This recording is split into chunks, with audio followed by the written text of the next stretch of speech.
न्यायालय के अतिरिक्त जिला एवं सत्र न्यायाधीश दीपक कुमार ने साल 2018 में नाबालिग के साथ दुष्कर्म मामले के दोषी को आजीवन कारावास की सजा सुनाई है। घटना जिले के औराई थाना क्षेत्र की है। वहीं कोर्ट के एडिशनल जिला एवं सत्र न्यायाधीश दीपक कुमार ने कहा कि आरोपी ने क्रूरतापूर्वक एवं जघन्य वारदात को अंजाम दिया है। उसे जिंदगी की आखिरी सांस तक जेल में ही बिताना होगा।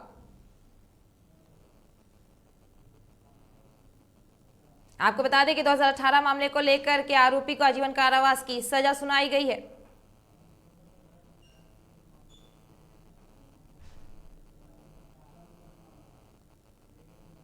और इस पर अधिक जानकारी के लिए हमारे संवाददाता चंद्र प्रकाश हमारे साथ जुड़ चुके हैं। चंद्र प्रकाश, 2018 के मामले को लेकर के आज कोर्ट ने आजीवन कारावास की सजा सुनाई है। जी शिवानी, ये घटना वर्ष 2018 की है, जब 2 मई को औराई के एक गांव में आरोपी सुजीत ने करीब 7 वर्षीय एक नाबालिग लड़की को बहला फुसलाकर उसके साथ रेप किया और अगले ही दिन 3 मई को उसकी गिरफ्तारी हो गई। गांव वालों ने उसको पकड़ के पुलिस के हवाले कर दिया जी। और पुलिस ने उसके बाद तुरंत जांच को आगे बढ़ाते हुए करीब 84 दिन में जुलाई 2018 में इसकी चार्जशीट सौंपी और जिसमें सुजीत को दोषी बताते हुए कोर्ट को अपनी चार्ज रिपोर्ट सौंपी। जिस तरीके से कोर्ट ने मामले को लेकर के आजीवन कारावास की सजा सुना दी गई है, क्या कुछ बाहर निकल के आ रहा है या फिर आरोपी या फिर परिवार के पीड़िता के परिवार की तरफ से क्या कुछ बातें सामने आई हैं? देखिए, जब हमने पीड़िता के परिवार वालों से बात की तो उन्होंने ये बताया, पीड़िता की मां ने बताया कि इस तरह के लिए आजीवन कारावास तो कम है, जहां तक ज्यादा से ज्यादा फांसी हो और सख्त से सख्त सजा दी जाए तो भी कम है, क्योंकि समाज में इस तरह की घटनाएं आए दिन बढ़ते जा रही हैं। हालांकि कानून बने हैं और पुलिस और कानून मिलकर सख्ती से कार्रवाई कर रही है, फिर भी लोग इस तरह की घटनाओं से बाज नहीं आ रहे हैं। और सुजीत की घटना ने फिर एक बार समाज में एक नया संदेश दिया है कि अगर इस तरह की घटनाएं आगे होंगी तो कम से कम आजीवन सजावास और जी बिल्कुल चंद्र प्रकाश, तमाम जानकारी के लिए आपका बहुत बहुत धन्यवाद। आपको एक बार फिर हम बता दें कि 2018 के मामले को लेकर के कोर्ट ने आजीवन कारावास की सजा आरोपी को सुनाई है।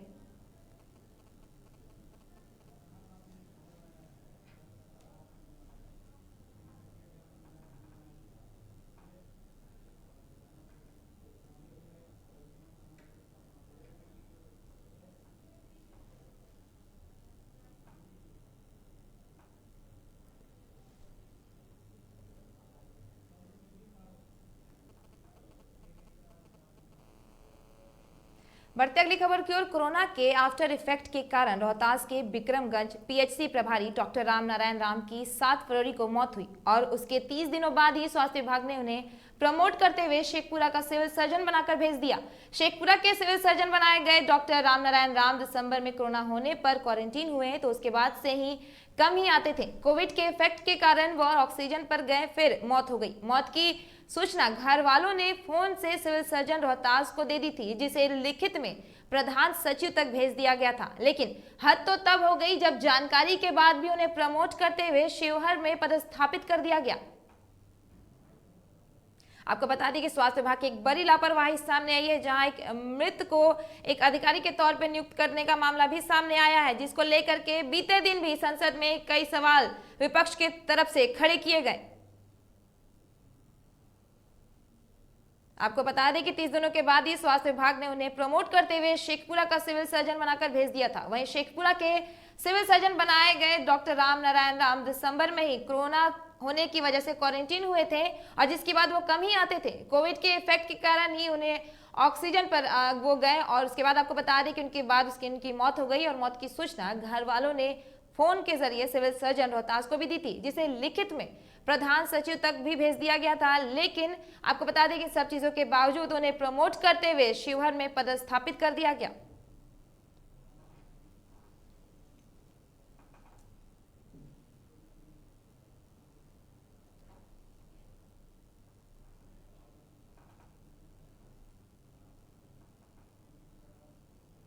तो बढ़ते अगली खबर की ओर। बिहार में लगातार अपराध थम नहीं रहे। मामला जहानाबाद का है, जहां पर एक सिरकटी महिला का शव मिलने से इलाके में सनसनी फैल चुकी है। आपको बता दें कि घटना जिले के कल्पा थाना क्षेत्र की है, जहां जहानाबाद जिले में घटनाएं जो है वो लगातार बढ़ती जा रही है और अपराधियों के जो हौसले हैं वो भी बुलंद होते नजर आ रहे हैं।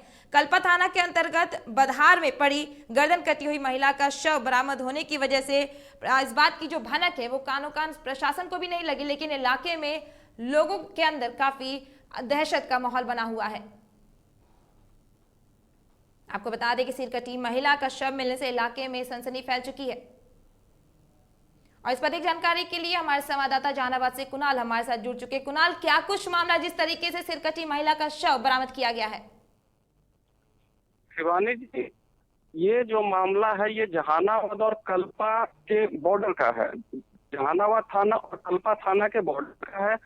सुबह 8 बजे तक के कोई भी प्रशासनिक अधिकारी नहीं पहुंच पाए थे, लेकिन अभी डीएसपी साहब अपने दलबल के साथ पहुंचे हैं, सबको अपने कब्जे में लिए हैं और पोस्टमार्टम के लिए ले जा रहे हैं। महिला की क्या पहचान हो पाई है कुणाल, कि आखिर वो महिला कौन है और ये घटना कब घटी है? क्या आसपास के लोगों से क्या कुछ बातें पता चल पाई हैं इस मामले को लेकर के?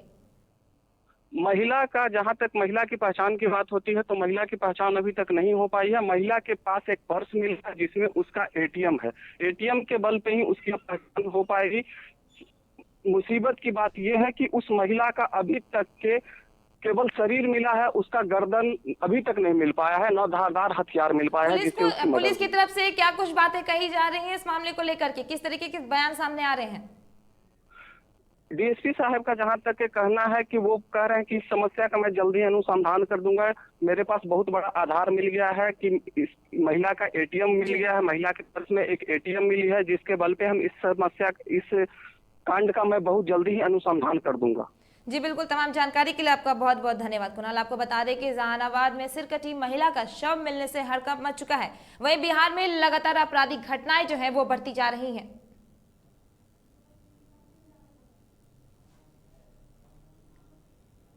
आपको बता दें कि जहानाबाद में सिरकटी महिला का शव मिलने से इलाके में सनसनी फैल चुकी है। वहीं मौके पर पुलिस पहुंचकर मामले की तफ्तीश में भी लग चुकी है। मामला जिले के कल्पा थाना क्षेत्र का बताया जा रहा है।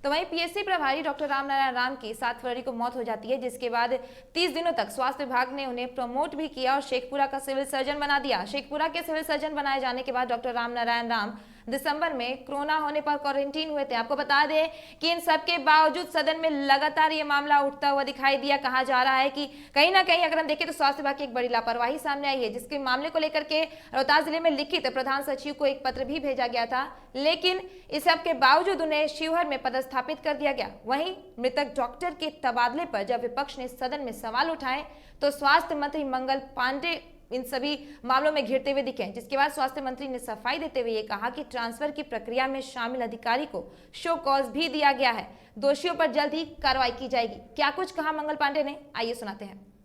सिविल सर्जन स्तर के पदाधिकारी की पदस्थापना वरीयता के आधार पर होती है और ये संचिका पूरा निष्पादित होने में कुछ समय लगता है। निश्चित रूप से जब ये संचिका बनी उस बीच में 1 महीना पहले चिकित्सक की दुखद मृत्यु हो गई और उसकी सूचना विभाग के वरीयतम पदाधिकारियों तक जो पहुंचनी चाहिए थी वो नहीं पहुंच पाई और बीच में वो सूचना जहां कहीं भी रह गई, जिसके कारण ये नोटिफिकेशन हो गया। तो विभाग के संज्ञान में जैसे ही विषय आया है, जो संबंधित हमारे सेक्शन अफसर हैं और अधिकारी हैं उनसे पूछताछ की गई है और जो शेखपुरा सिविल सर्जन का पद है वहां तत्कालीन रूप से वहां के जो एससीएमओ हैं उनको प्रभार दे दिया गया है। तो वहीं लगातार बढ़ते अपराध पर लगाम लगाने के लिए सरकार जहां प्रयासरत है और पुलिस पेट्रोलिंग में सख्ती बरतने का निर्देश जारी कर रही है, तो वहीं तीसरी आंख यानी कि सीसीटीवी के भी हर जगह सहारा लिया जाएगा। पटना प्रमंडल के सभी जिले में आवासीय परिसर, apartment, commercial complex, bank, petrol pump में सीसीटीवी लगाने को लेकर एक बार फिर निर्देश जारी किए गए हैं। प्रमंडलीय आयुक्त संजय अग्रवाल ने IG, DM, SSP, city SP, traffic SP के साथ समीक्षा बैठक की और निर्देश दिया है कि हर हाल में 31 मार्च तक सभी लक्षित संस्थानों और जगहों पर सीसीटीवी लगाना होगा।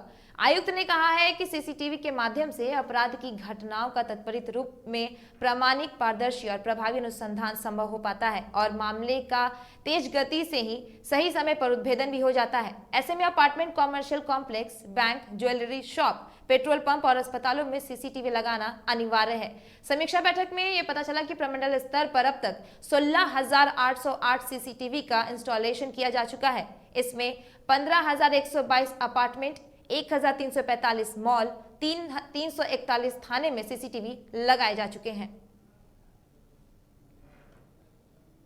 बढ़ते अगली खबर की ओर। बक्सर जिले के सिमरी प्रखंड के मझवारी गांव में अंतर्राज्यीय वॉलीबॉल प्रतियोगिता का आयोजन किया गया, जिसमें बिहार और उत्तर प्रदेश की टीमों ने भाग लिया। आपको बता दें कि फाइनल मुकाबला देर रात तक चलता रहा, जिसमें सोहाओ यानी कि उत्तर प्रदेश ने पटना की टीम को 3-1 से पराजित कर ट्रॉफी पे कब्जा जमाया। मुरलीधर ब्रह्म बाबा अंतर्राज्यीय वॉलीबॉल चैंपियनशिप का आयोजन मझवारी वॉलीबॉल क्लब ने किया था और हमारा ये प्रयास था कि बेहतर टीमें 4 यहाँ पर आए और मेरे गांव के लोगों को, इस आर जवार के सभी लोगों को एक बेहतर वॉलीबॉल टूर्नामेंट देखने को मिले और हमें लगता है कि हम लोगों ने उसमें कामयाबी हासिल की है और काफ़ी दर्शकों का रिस्पांस मिला इस टूर्नामेंट को और सभी लोगों ने सराहा है और टीमों का परफॉर्मेंस तो काबिल तारीफ था। खासतौर पे पटना और सुहाव, जो उत्तर प्रदेश और बिहार के मध्य फाइनल मुकाबला खेला गया, बहुत बेहतर लगा। वहीं बेगूसराय में देर शाम एक दर्दनाक सड़क हादसे में 4 क्रिकेट खिलाड़ी गंभीर रूप से घायल हो गए, जिनका इलाज सदर अस्पताल बेगूसराय में चल रहा है। घटना मुफस्सिल थाना क्षेत्र के हरदिया चौकी है। बताया जा रहा है कि चेरिया बरियारपुर से सभी खिलाड़ी एक ऑटो से रात में होने वाले क्रिकेट टूर्नामेंट में भाग लेने के लिए पपरौर जा रहे थे, जिस दौरान सड़क किनारे खड़े ट्रैक्टर में उनकी ऑटो टकरा गई और यह हादसा हो गया। फिलहाल सभी खिलाड़ियों का इलाज सदर अस्पताल में चल रहा है।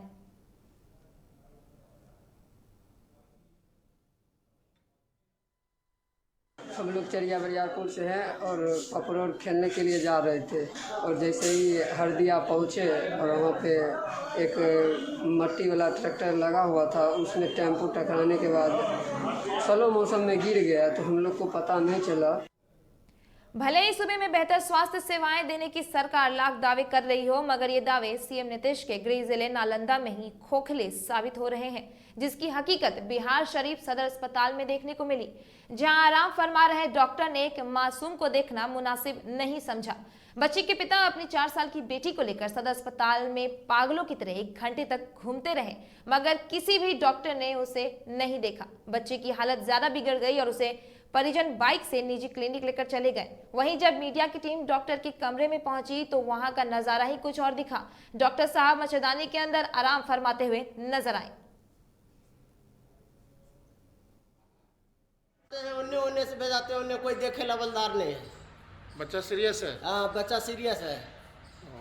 कितना देर से घूम रहे हैं आप? अभी मैंने आप पौन घंटा आधा घंटा से घूम रहे हैं, ने कोई डॉक्टर है ये नहीं। कहाँ से आए हैं? इतासंग से आए हैं। क्या नाम हुआ आपका? निरंजन।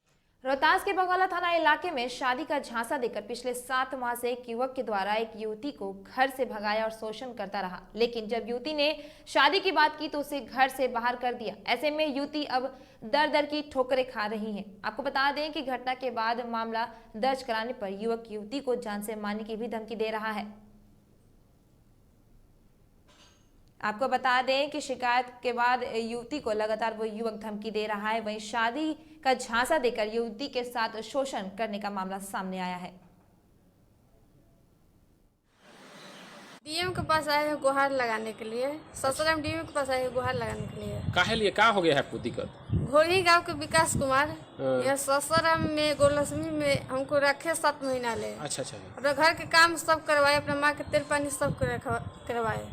उसके बाद में हम गलत काम किए, उसके बाद में हमको घर सब निकाल दिए। उसके बाद हम नगर थाना में जाके केस किए, लेकिन पुलिस कोई कार्रवाई नहीं करे। हमको जान से मारे की धमकी दे रहे विकास कुमार। शादी की झांसा देकर लाए यहाँ पे। फिलहाल खबरों में बस इतना ही। ऐसे ही देश और दुनिया की तमाम बड़ी खबरों के लिए देखते रहिए DTV भारत। नमस्कार।